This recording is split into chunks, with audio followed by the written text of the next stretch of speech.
Good morning. It is Friday morning, and it is time for this real estate chat. So let me go ahead and get all set up. Let's see here. Got my disclaimer rolling. Post your questions in the chat, any that you might have, and we can get this thing started. So we have a big day, one of the largest days we've had in a while. It might be the second largest day that we've had this year. So we are buying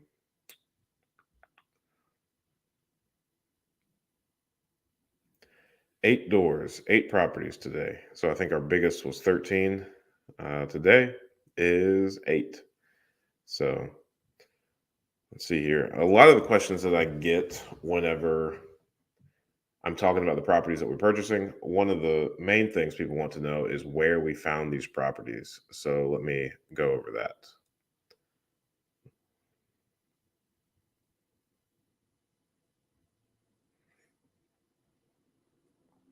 Cool. So 4 of the 8 were just found in the MLS.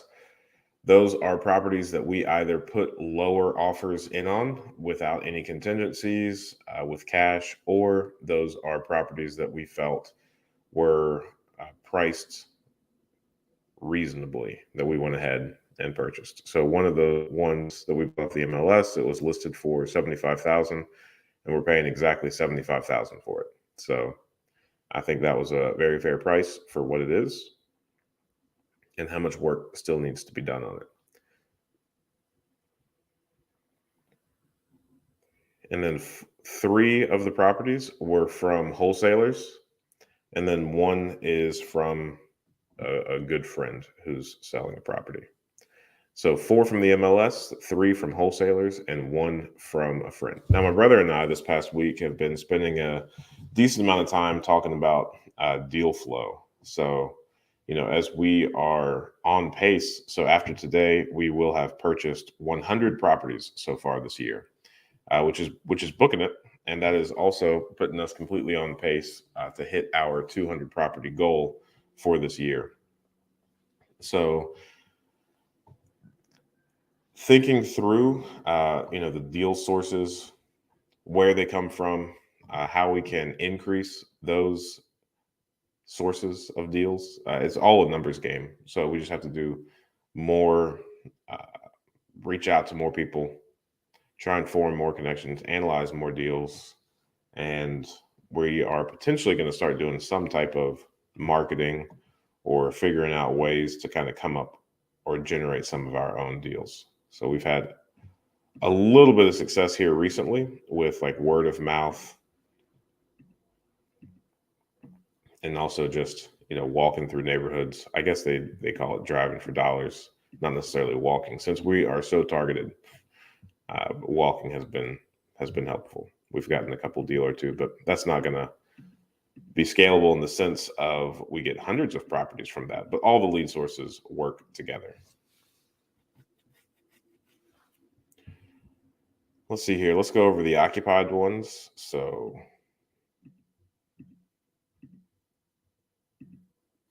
4 of the 8 today are occupied. The others aren't. Of the 4 that aren't occupied,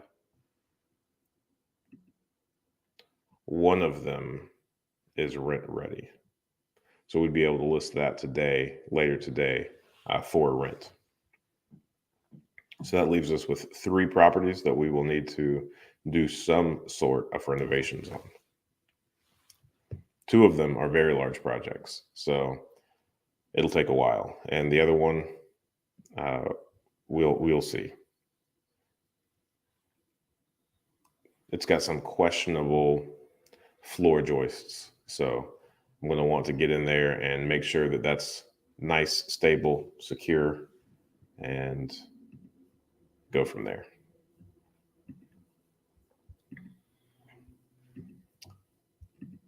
All right. Any questions you might have, post those in the chat. Let me think of some other things. Go over to this comment section, see what we got.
I've had a couple conversations with out of state investors recently, and I would say that if you are an out of state investor, one of the most important things that you can do is have a really strong relationship with a third party individual that is completely apart from the property management company that you choose.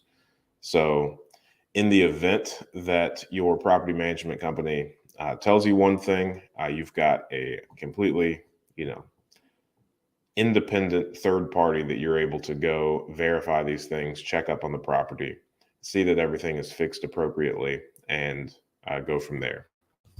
We've had multiple incidents lately where I have heard about out of state investors get taken advantage of. And it really makes me frustrated because it doesn't do anything good, for the community or for the area. So I understand that some people purchase properties strictly based off the numbers, and in their head, they believe that as soon as they hire property management, everything will be good. The property management company will take care of everything. And that is a very vulnerable position for you to put yourself in as an out of state investor. So, having a third party person, whether that's a handyman, a contractor, a friend, family member, some sort of vendor that you have come across along the way, form a solid relationship with them, figure out some type of pay schedule or compensation plan for like an hourly or per job basis, depending on what you want to do, whether that's take pictures of the property, do an inspection on the property, or otherwise have access to that property on your behalf so that you can really see what the property management company is doing. Now, one of the examples that is a little bit unique and a little bit outside the scope of what I'm talking about, but we recently purchased a property and it was an out of state investor. He had no easy access to that property. And he, I guess, he really wanted to sell the property. It was time. The people that were living there moved out, and he was having a difficult time with like people from that neighborhood breaking into the property, and he just wanted to be done with it. And he felt like he was losing money every day that he went on owning that property without someone living there. So somehow he got a hold of a wholesaler. I don't know how they found each other, but this wholesaler, I guess, picked up on his the the desperate tone in his voice, and he also picked up on the fact that this guy is out of state and doesn't have ease of access to that property. So as the wholesaler was going through this property, uh, he mentioned that the appliances were stolen, which was true. But then he went so far as to say that all of the doors were broken and all of the windows were broken out as well. Whenever I walked through the property after he told me that, that was not the case at all. The property was secure. The doors, were locked fine. The windows were not broken. And this wholesaler or whoever it was just kind of yanking his chain and I guess trying to get that price down a little bit through some pretty unethical, moves. It was a bad strategy. So that's really tough. And then very regularly, so that's one story. And then very regularly, I know of some property management companies who will truly nickel and dime their out of state owners. And if you are completely dependent on that property management company for the placement of the residents, for the turns of the units, for any of the repairs or maintenance that need to be done, then you could easily pay these property managers. You could pay the override that they charge. It's not uncommon for 10% to be added on whatever that repair cost is. And then, you know, managing a significant number of single family homes, all with different owners, I'm sure is very complex, but it's not uncommon for these repairs to have never occurred.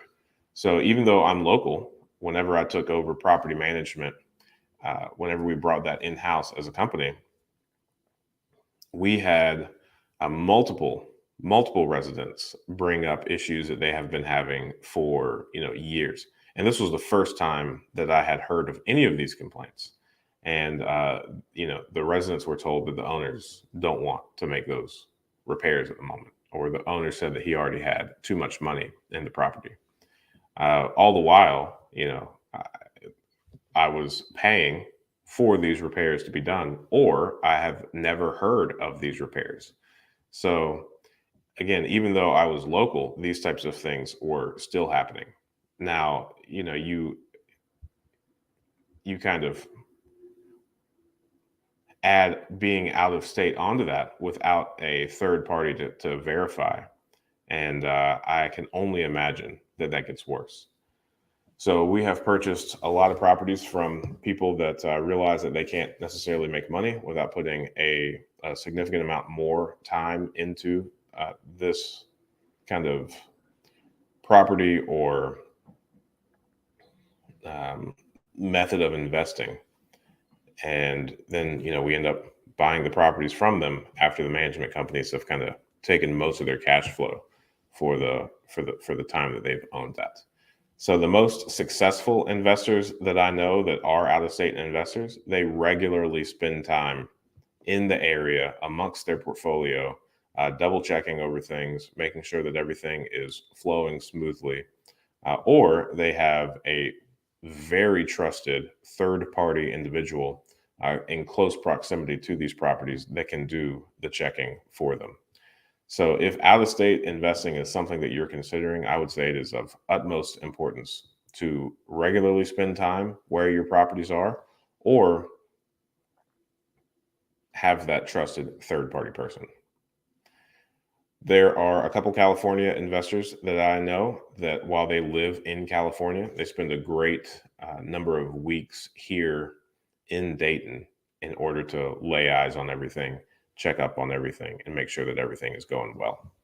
So, in the event that we ever go into different areas, different regions, we'll do the same. We will spend a decent amount of time there in person and make sure that everything goes well. Good morning, Veronica. What books do you recommend for buying a package of houses for investors who are just getting started in real estate investing? I do not think that there are any books specific to that. Now, I could be wrong, but I don't think that I've never seen at least a book titled anything specific to buying packages of properties. However, I think that the fundamentals of investing in real estate still apply to packages. And with packages of properties, you want to be extraordinarily careful because packages are packages for a reason. Whether it's deferred maintenance, whether it is one or two really bad properties amongst that portfolio. Because if someone has kept up with all of their properties in an immaculate type state where there's no deferred maintenance on the property, and deferred maintenance should even include like raising the rents regularly. So if their rents are under market and there's deferred maintenance present on the property, then that is a good reason why something would be packaged. Because if these properties were immaculate, if they were at market rents, then it would likely make a ton more sense to sell these individually on the market. That would get you the most amount of money from these transactions. However, if you've got one or two bad properties, then if you took everything to the open market, well, some of them would sell and the horrible ones wouldn't. So in order to ensure that you don't get stuck with those two and only those two, it would make sense to package all of them together and not be willing to separate those. And I think that it is pretty wild how people will, like, the market rents is one of them. So people would rather lose like tens of thousands of dollars by not getting the market value for their property, just so that they can avoid having the confrontation of that conversation of, hey, your rent needs to increase. So we recently purchased a property it's an immaculate property for about 60% of its overall value because the market rent was just the actual amount that property was rented for was so grossly under market. So I would strongly encourage anyone looking at a package of properties to make sure that all of the properties in that package are ones that you are willing to own, that you're interested in owning, and that you have the means to address any of the deferred maintenance on those, raise any of those market rents. Um, and I wouldn't be lured into getting a package of properties if it means taking on more than you are capable of handling, or if it comes with properties that you really don't want.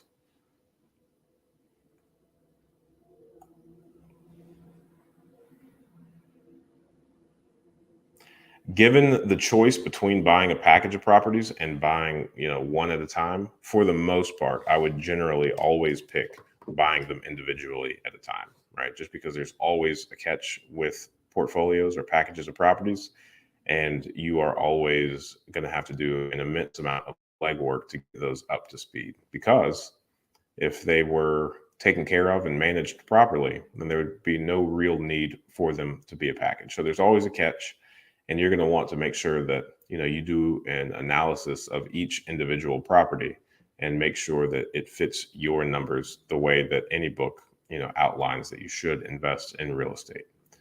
So, having said all of that, I would also like to remind everyone that, hey, there's just as many different ways of making money in real estate investing as there are people investing in real estate. So buying packages as a business model, it could be a viable business model, and you could benefit greatly by buying packages of homes, getting all of them up to speed, and then reselling them individually, getting them up to speed and refinancing, getting a couple up to speed. I know several people who have bought packages of homes. They will pick out the great ones.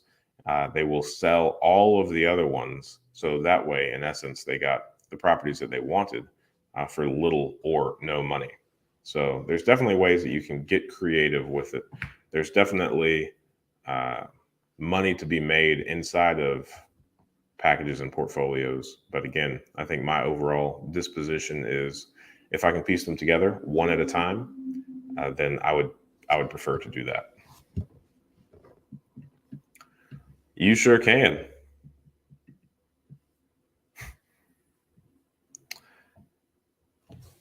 Dave Urey. Having trouble establishing contractors for fix up and repair. Can I become an LLC or multiple Schedule Cs and do it myself and basically pay myself or my family for help?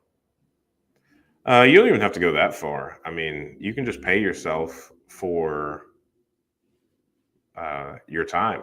I mean, you don't have to layer LLCs in order to do that. Now, again, seek professional counsel prior to taking any action, right? So there's definitely a whole bunch of legal things that I can't speak on, um, but I wouldn't make it so complicated. In fact, I would say that when you're getting started, you should keep it absolutely as simple as possible. I don't know. I don't think an LLC is important at all, either in the property ownership side or on how you structure your pay. I don't think the IRS is going to be so. With them, it seems to be function over form, right? So regardless of the way that you layer it, in essence, you're just paying yourself for doing the work yourself. Now, the thing that I would like to point out even more than, the legal structure that you need to do in order to pay yourself, which I don't think there's any necessarily required, is the fact that you doing the work is not a very scalable thing. So just like I said previously, how there's just as many different ways to make money in real estate as there are people investing in real estate. Is it really depends on your goals. If your goals are to scale some type of flipping business, if you want to do 5, 10 a year, well, you can't do all the work yourself. Your friends, your family can't do all the work themselves, right? Like you need to fix your contractor problem. You need to find ways to kind of mitigate that exposure or that human resource problem that you're going to have so that you can actually do this significantly more effective and achieve some level of scale. Now, if your goal is to do one, maybe two properties per month, then by all means, go ahead and do that. You can do all the work yourself. So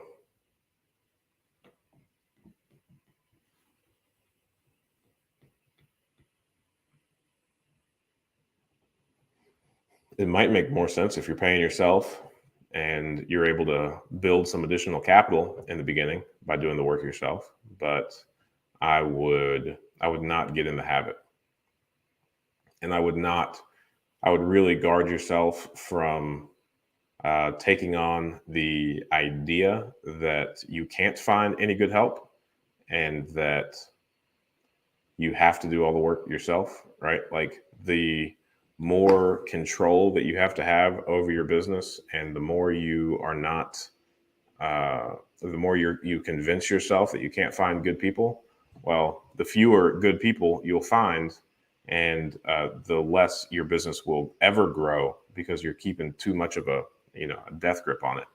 And hey, we've taken our fair share of lumps from contractors where we have paid for really low quality work, or we have paid for work that never got completed. But never are we going to have a contractor issue and then turn around and say, well, the only solution is that we start doing all of this work ourselves. That would not be good. Best outline to building a portfolio for bank approval of residential rentals, and any way to get around their $400 appraisals. No, people have to make a living, and appraisers are what banks consider an integral part of that. So if I think 300 to 450 is sometimes 500, depending on how big that property is, I think is a very reasonable rate to pay for appraisers. I would not try and one of the things that you always want to do, right, is pay people for what they're worth. And I do not think that cutting people out of that, not paying people what they deserve, is a good long-term sustainable strategy, right? You might be able to do it once or twice if you catch somebody really desperate to do something for you to make a little bit of money, but over time, all you're going to do is burn bridges. I don't necessarily think that looking for ways to save money on things that people have to do, like for a job, is a good strategy at all. And it's not something that I would ever encourage anyone doing. So I would not spend another second thinking about how to get around appraisal fees or even points from the lenders that you are paying, right? Like, if somebody has the ability to get you capital, then you should pay their points. Same with banks, right? Now, if it's a really large bank, sure, try to get a discount or two if you know that the loan officer is not compensated based on how many loans they close, right? But if the loan officer that you're using or the bank that you're using pays their people commission, don't try to save money there either. And as far as the best strategy of building a relationship with a bank to finance portfolios of homes, I would say that each bank is different. One of my favorite things to say is, he who has the gold makes the rules. So I would talk to a significant number of banks and understand that they each have their different requirements, their different preferences, and figure out how to kind of build your model of buying homes around their lending preferences. So I think a lot of people go out and do whatever it is that they want to do with very little consideration about how the banks want things packaged. And then they get frustrated whenever the banks are not doing what it is that they think the bank should be doing. So, my brother and I, we have a lot of different relationships with different lenders, and we know that there are properties that we own that we can take to some lenders and not to others. And we're very respectful of that. And once we know what the bank wants, we will go out and do that thing that the bank wants in order to, utilize their funds. So one of the banks that we work with doesn't like lower valued properties, but they have very reasonable rates and they have a decent amount of money. So what we did is, although most of our properties are inside of Dayton, we bought some homes out in the suburb. So now we have a small package of homes that are in the higher valued areas, specifically because that is what the bank was after. And we had the ability to buy those properties. They have the ability to cash flow. It all makes sense. But since we knew that's what the bank wanted, we adjusted our strategy to include uh, something that allowed the banks to lend money in the manner that they want to. So if I were you, I would go around, I would talk to about 10, 15 banks. I would make sure that you're not just talking to a bunch of people that resell their loans to Fannie Freddie. I would talk to these local, regional credit unions or local banks, and I would figure out what, if they, I would talk to the ones that are holding all of these loans in their own portfolio. I would figure out what their preferences are, right? Um, what type of properties they like to lend on, what type of properties they don't. And I'm talking about values and square footages, right? Not neighborhoods. That's a red flag if a bank says that they don't do that. You should report them pretty immediately. So, we have some lenders that have a square footage requirement. They're not interested in anything below like 1,000 square foot. Some are 800 square foot. And those smaller homes are really hard to finance. But we've got some banks that don't mind at all. So if we have an opportunity to buy a very small home, we hold that aside when we are talking to the lender that doesn't like small homes. It's pretty much that simple.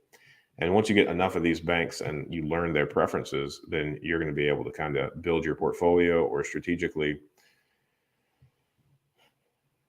have different requirements for properties as you are out there looking for deals. So the best thing you can possibly do in relationship to a bank is figure out what the bank wants and then mold your business around what the bank wants, rather than doing what you want and then getting frustrated whenever the banks realize, or whenever the banks don't do what you think.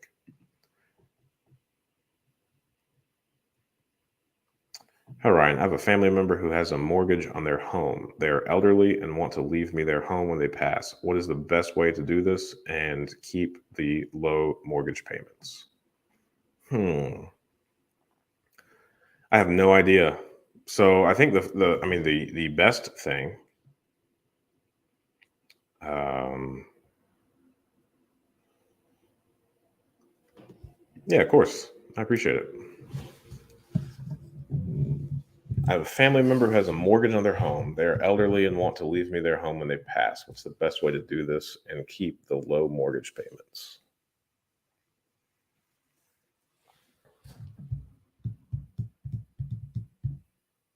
So I do not know. I don't know. I would like to defer to my disclaimer and say that you should talk to an attorney and figure out how to do this. However, I can ramble for a little bit and think out loud and figure out and see what comes up. So I think, the obvious thing is you're going to have to get something in writing outlining that. Getting stuck in probate is never any fun. So if you have a will or some type of trust that can be utilized now while they're living, I think that would be a good bet. I think if you wanted to go above and beyond, what I don't think would necessarily be too hateful and would save you kind of long term, is if you have the ability to go ahead and refinance that property, maybe even go ahead and deed the property to both of you, and then you take out the mortgage and have the elderly person co-sign for you. Um, that might be a viable option. So then, if it's in their will, if it's in a trust, if that's like kind of outlined that they want you to have that property, then that takes care of that legal aspect. But then the mortgage, still has to be handled at some point. I'm not so sure that you can just assume a mortgage once someone passes. I don't know how that works. However, if you were to be proactive, go ahead and refinance, put your name on that loan. Uh, Even if the other person's name stays on the loan, then once they pass, so long as you continue to make those payments, the bank shouldn't have much to say, if anything. And then if the person isn't necessarily looking for a cash out and you just do a refinance, you should be able to do a refinance for a lower amount than their initial mortgage balance currently is. So even at a higher interest rate, presumably from what they have, your payment might lessen because the loan amount will be significantly less. And that would also restart your 30 years. So potentially, if you wanted to, you might even be able to take a little bit of cash out and give to the elderly person to kind of help their life be a little bit easier in their last couple of years, or last couple of decades. I don't know how old this person is. Some people use elderly loosely. Some people would use that word to describe me at this point. Now, I'm only talking about children, like my son, but that's beside the point. I think those are avenues that I would explore first. That would keep things from being too complicated. You'd be proactive, you'd be covered, and everything would be pretty well simple after passing. And if you go ahead and put the deed in your name and theirs, and then also the mortgage in yours and theirs, then hopefully that would I would still get it in writing that they want you to have sole ownership of the property as soon as they pass. But that should make things significantly easier whenever that happens. But I have never been through this process myself. I have no experience, and I don't have the proper understanding of how wills, probates, or mortgages work in the event that someone passes away. Of course, that's fun. 32 minutes. We answered a couple of questions, and those are all questions that I've never been asked before. So thank you. I really appreciate that. That was tons of fun. So any additional questions, feel free to go ahead and post those. And I'm sure that those will get chopped up into little individual videos and posted throughout the day. So that'll be pretty exciting. We have, so far this year, we have posted a video every single day. I think we started the year around 13,000 subscribers. We're currently at 18,600. So that's really cool. Pretty excited about that.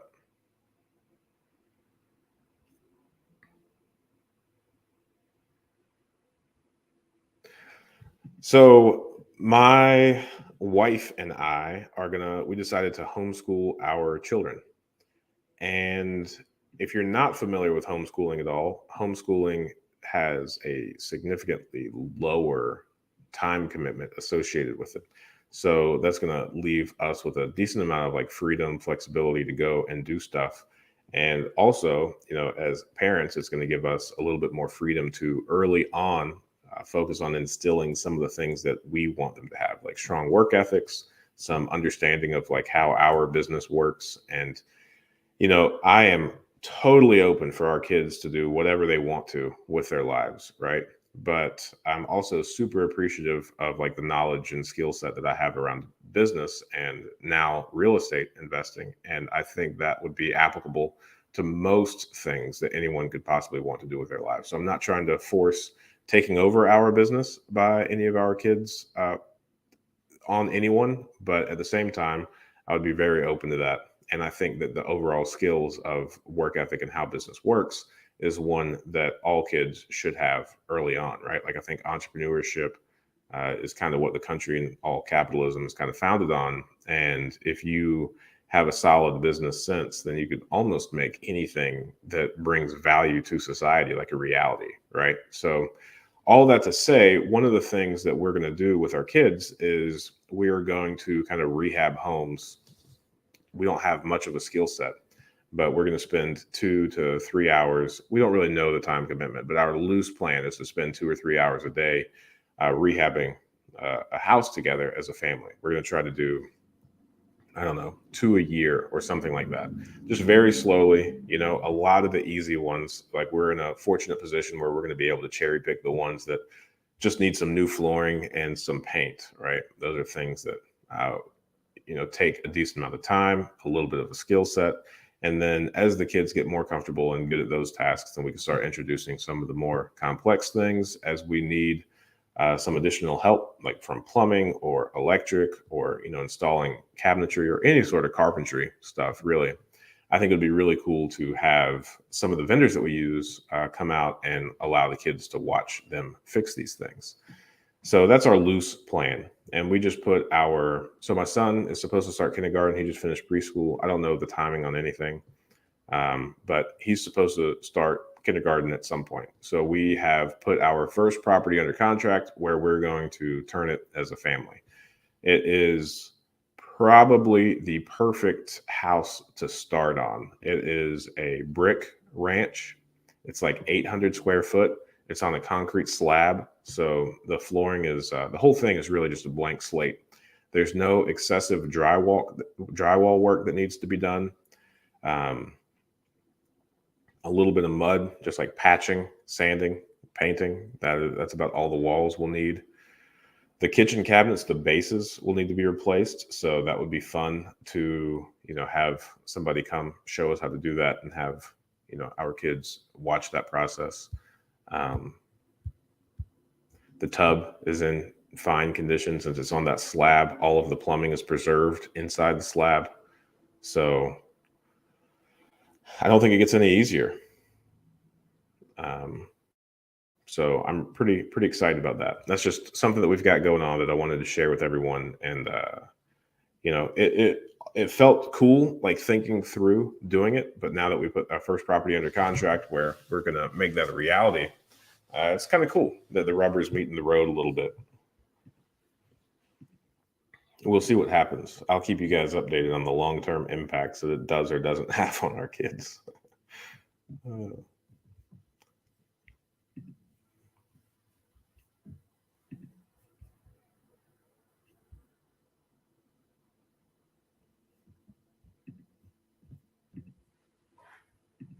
I live out of state and want to buy a multifamily in or around Dayton. Can you recommend a good contractor for rehab? No, unfortunately, I can't. What area do you recommend I concentrate in? Well, I think any part of Dayton is a solid bet, right? Like we're still pretty well depressed. There's still opportunity truly in every single area of Dayton, right? I am most partial to West Dayton, right? So we've got a little bit of stuff in the east. I know there's a lot of opportunity at the moment in like Old North Dayton, which is 45404 near the Dayton Children's Hospital. There's a significant amount of really cool rehab work going on over there. Those houses go pretty quick. Anywhere else in East Dayton is a safe bet. West Dayton, I would say the only areas that I would say I would avoid in West Dayton are there's this little spot on the outside of Dayton. I don't think it is actually inside the city limits of Dayton. It is a little place called Drexel. Drexel's rough. I think, especially being out of state, I would say you're going to be hard pressed to have much success in Drexel. That's just a feeling, right? Could easily be wrong. There's probably a significant amount of opportunity there, just because I said that, and that is kind of indicative of the opinions that I've heard a lot of other people say. But yeah, come on to Dayton. Dayton has more opportunity than any one person, any one company could possibly take. We last had about 10,000 vacant homes. And the cool thing about Dayton's vacant homes is at this point, most of them will be worth around 100 grand or more. And it won't take you 100 grand to fix up any of these homes. So if you can buy the vacant homes for a reasonable enough rate, then you're there. As far as multifamilies, I really don't care about them at all, and I don't really care to provide any advice on how to get into them in the Dayton area, because one of my main things for saying that is I don't think in my whole idea, everything that I'm about is trying to figure out how to like rebuild this community, right? And since we have 10,000 vacant units, vacant homes, whatever. I think this community will be most impacted by restoring the single family housing stock in the area, right? Like the city is frantically trying to tear them down. I think that's the wrong move. Some of them need to be torn down, but most of them are good enough to be restored. So we're in the process of buying one vacant property for 15,000. Now it needs probably $90,000 worth of work, but it will be worth significantly more than that when it's all fixed up. It's 3,000 square feet, so it's a big, beautiful home. That's what the community needs. I've never heard anyone say anything along the lines of, "Oh, you know what our community needs? Like multifamilies," right? Like maybe some luxury apartments near a bunch of retail space. Maybe the retail people will get excited about that. But I've never heard anyone at a neighborhood forum get excited about a new apartment building coming in, right? And if our goal is to rebuild as much of the community as we possibly can, then I question how integral multifamily is to that process. I think once an area is thriving, multifamily makes sense. It allows investors to come in and capture some decent ROI to allow the transient community a place to live without committing to purchasing or maintaining a home or yard, right? But for the most part, I think single family homes is where it's at.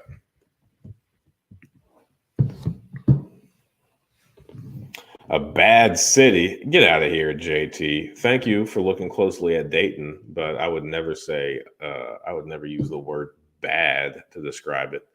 Depressed, maybe, but hey, words matter. Semantics is important. Words mean things. So bad? No, I can't get on board with that. Sad, maybe. I can get on board with Dayton at one point being a sad city, right? Like it's never fun to watch population go from 280 to 140. But bad? No, JT. Silly rascal.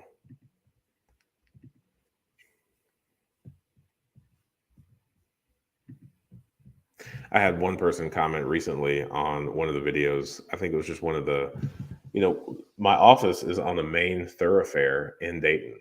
And somebody commented and said that, this is just one of the many reasons they don't invest in the hood, and said a whole bunch of things that were just nonsensical. But then they pointed to like the sirens that happen in the background. I said, like, it's one of the stupidest things that I've ever heard to judge an area based on the presence of sirens, right? Like medical emergencies happen anywhere, right? Structural fires happen anywhere. They're not restricted to one area, Not all sirens are police sirens, boys.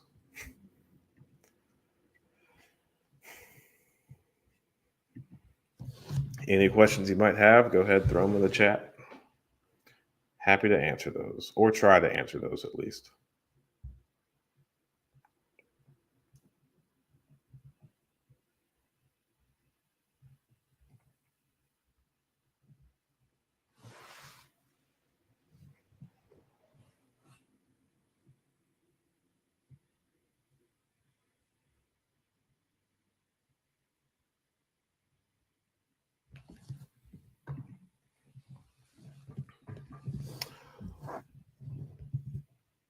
Just to go back to this, yes, Dayton is getting better. How much rent do you get on a normal single family? What does that mean, normal single family? So when I first started, a 1-bedroom was like $450, a 2-bedroom $550. That's not right. $650. 3-bedroom $750.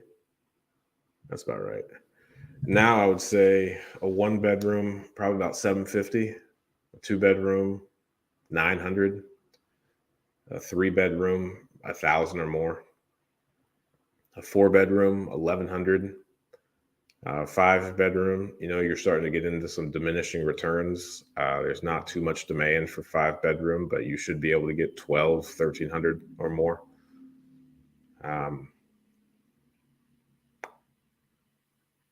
Yeah, so those are the current market rents, kind of loosely, right?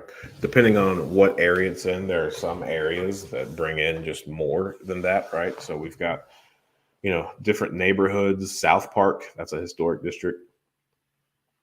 People like that area, you might be able to get $1,000 for a 1 bedroom over in South Park.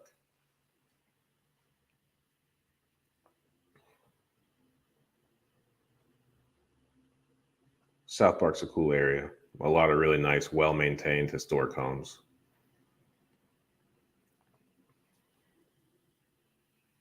We bought one property.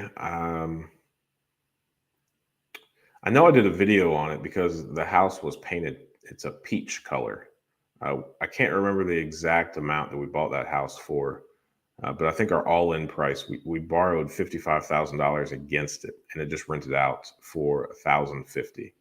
So I would say you can generally get that on like a 3 bedroom that's in really good shape.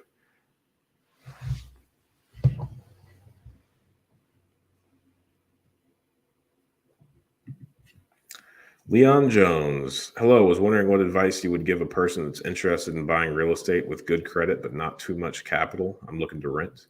Well, I would say that if you're looking to get into real estate investing is a skill set, right? So I wouldn't necessarily look at getting into real estate any differently than I would look into getting in any other business, right? So if you wanted to start a pizza shop, then you would likely find yourself reading a bunch of articles about pizza shops, trying to understand the market, talking to other people that own pizza shops, right? So, real estate is probably one of the oldest franchise models.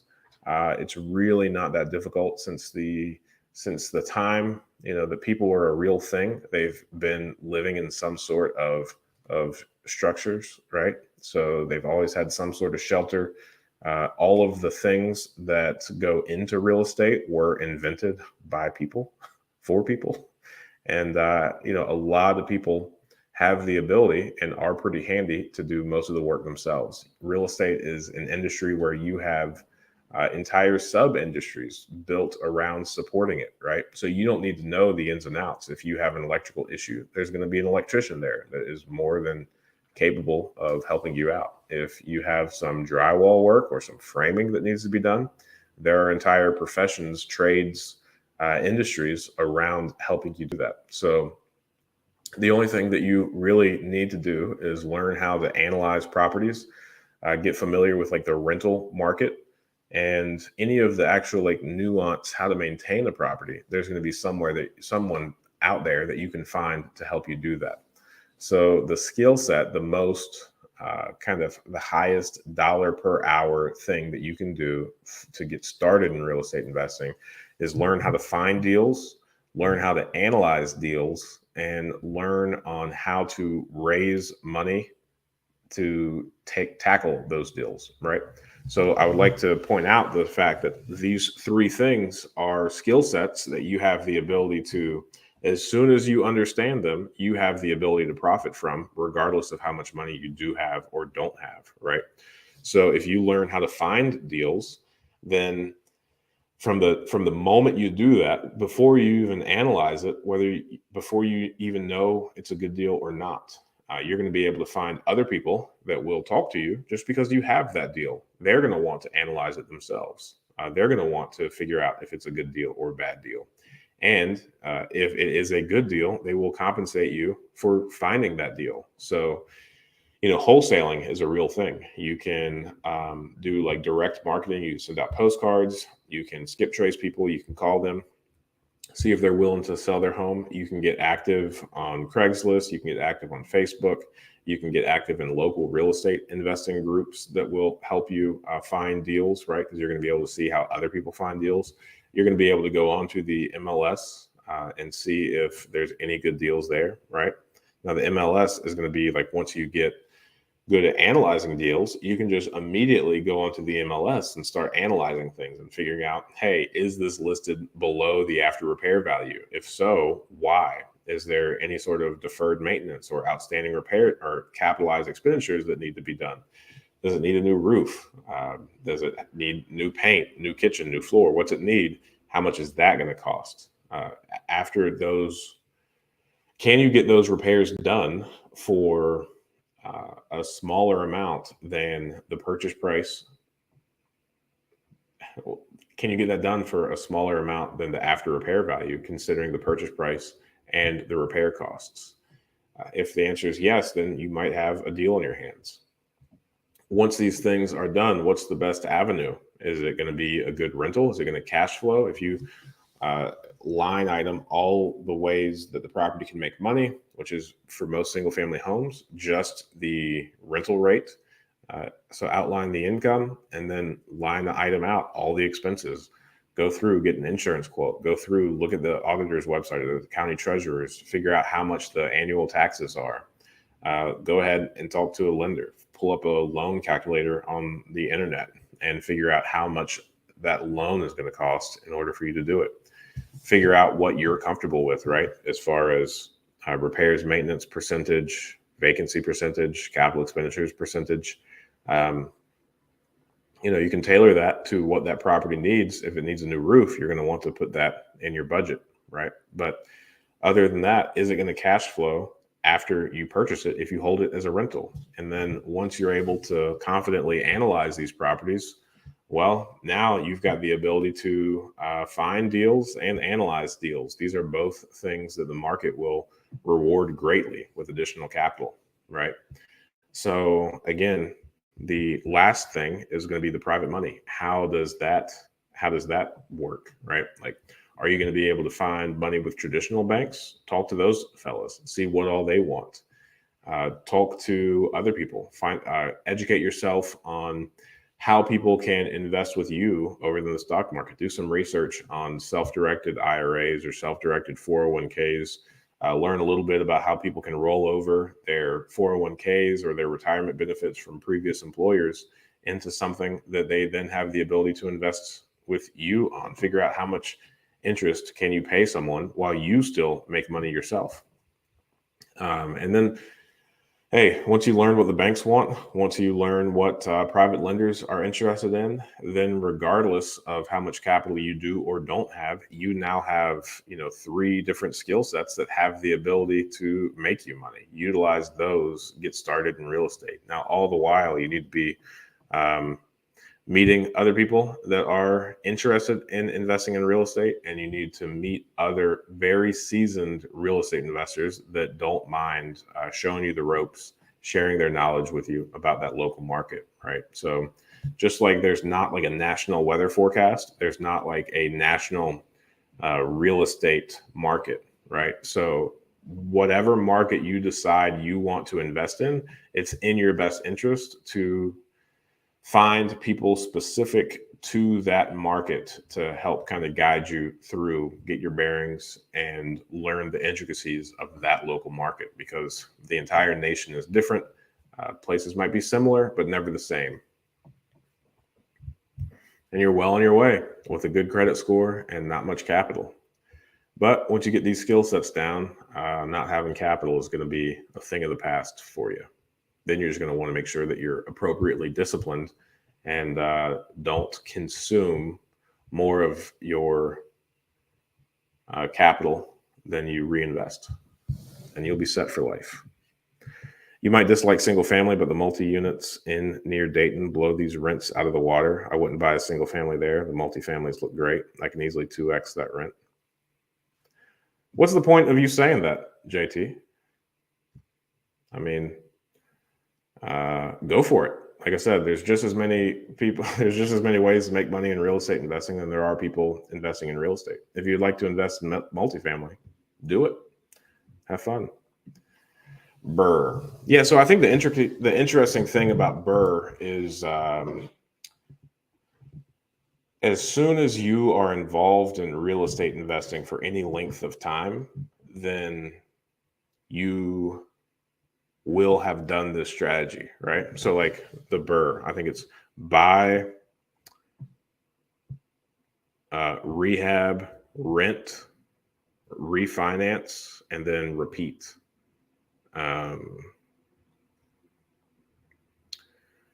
So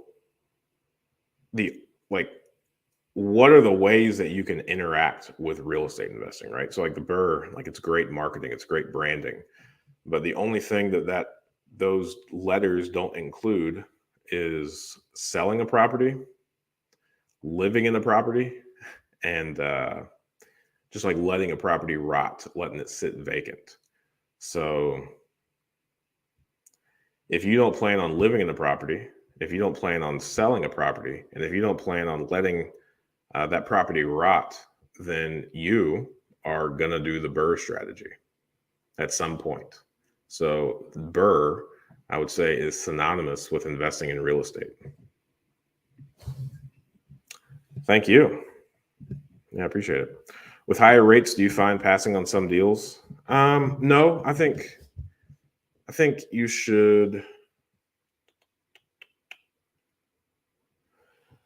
So, I mean, if you zoom out and you think about interest rates from like a long-term perspective, then we are still at some of the like lower interest rates that have ever kind of been afforded to real estate investing.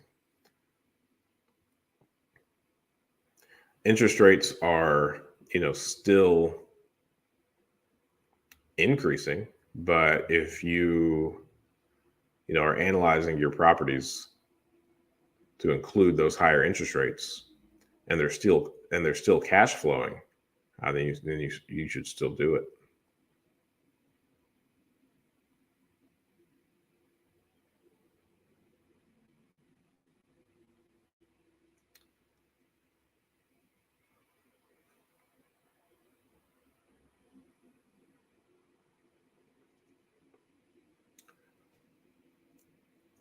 I'm sure. I think one of the things that you should do just for fun, right, is you should figure out how high can interest rates go before you are not able to cash flow, and then I would know that number, right, and then I would just constantly buy properties until you get closer to that number. So I don't know.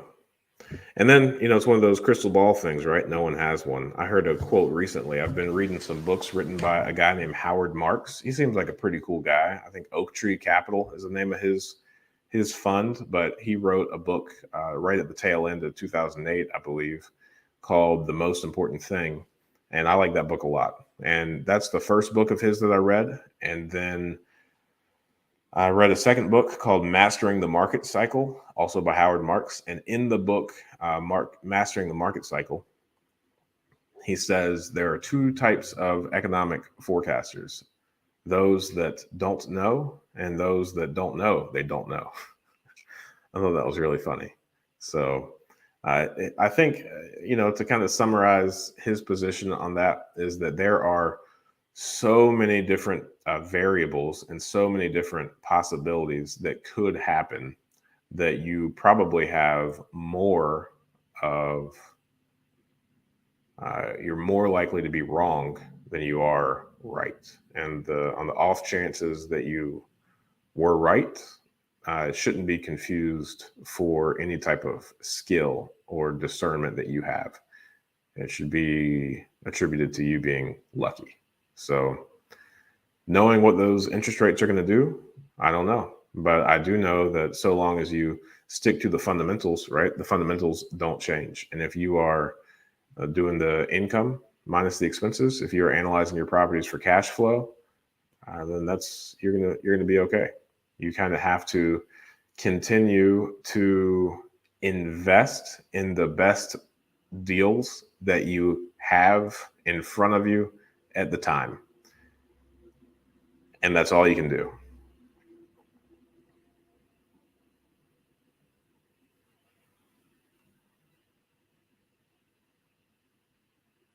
I think there's a lot of wisdom and insight in there. In fact, I would say that everybody on this call needs to read those two books written by Howard Marks. I've read The Most Important Thing probably 3 or 4 times now, and I am still learning from it when I reread it. So I'm probably going to reread both of those books sometime soon. It's really weird to listen to those books, hear this man's opinion about the markets and about the decision making necessary or required to be profitable in good times and bad times. Hearing his thoughts on speculation, and then going out and seeing like all the social media stuff, right? Like I think everybody, whether it is crypto or stocks or real estate, one of the most popular videos that you can have is the real estate market's going to crash. This market's going to crash. People really click on those, and consequently, it's really popular. And the creators are more incentivized to make more of those videos. So, uh, keeping in mind the fact that there are people that don't know and then don't know they don't know. It's just really weird to see all of the things that are televised, all the opinions. Uh, it's just in complete juxtaposition of like the Howard Marks ideas. With a question on higher rates, what happens if people who are looking at more expensive homes bring their price down? Buyers don't just go away, they buy less house. I don't know.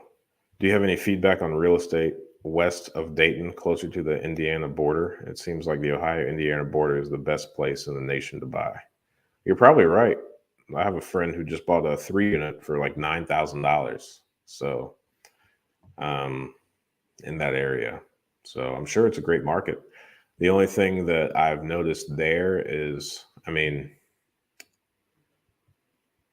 he's doing fine. There doesn't seem to be a shortage of people willing to rent places, but there are less people that live there.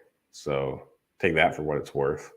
I'm not so sure. It's not like Dayton is thriving with employment, but you gotta, I don't know. I haven't given much thought, if any at all, to places that have even less of a population or less employment. I would just be very curious, like what do these people do? Where do they come from? Why are they there? I would want some answers to those questions. Um,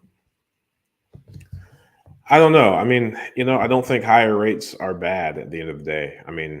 Everything's on a pendulum. We are always going to be in cycles. Sometimes interest rates are lower, sometimes they're higher. Right now with the labor shortage, the housing shortage, inventory is super low. There's a labor shortage. So I don't know. Everything's going up. Everything is in short supply. So I don't see building a house becoming cheaper. I don't see remodeling a house becoming cheaper. I don't see building materials becoming cheaper. So, higher interest rates, the direct correlation they have to the market is that they shrink the buying pool. But, I don't know these exact numbers, but some time ago it wasn't uncommon for like 1,200 properties to be on the market in the Dayton area, and now there's like less than 200 or 300, somewhere in there. So whether the buying pool is 1,000 people or 2,000 people, it doesn't really matter if there's 200 homes.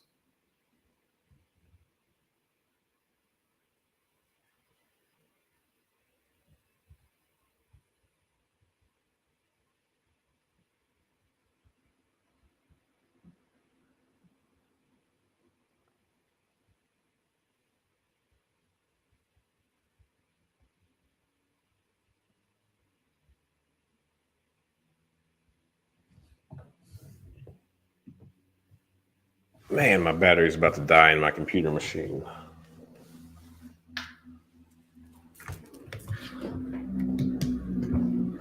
Just like that, it's plugged back in.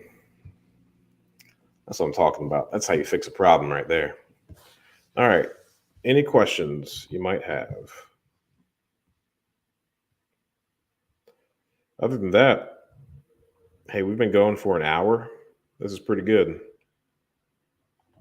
Got some really solid questions and or content for the week. So I'm gonna stick around for a couple more questions if you guys have them. And if not, I'm gonna skedaddle or skadoodle, your preference.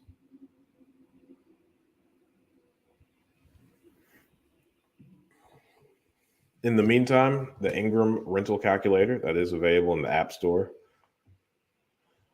Let's see here. PropStream. If you'd like a free 7-day trial of PropStream, that's a good thing that you should do. There's the link. It's also in the chat. And then let's see here. Also, if you're interested in the mastermind group, here's that, seek-wisdom.com/join. There is a video on the YouTube channel. Just Seek Wisdom Mastermind is the name of it. It's like a 25-minute video where I go into great detail about, what you could expect from that mastermind. So I'm pretty excited about it. Really appreciative of that. And if you want to join, feel free. All right. Well, hey, I sure do appreciate you all. Next Friday, 8 a.m. Eastern Standard Time, I will be right here. Looking forward to answering any questions that you may or may not have.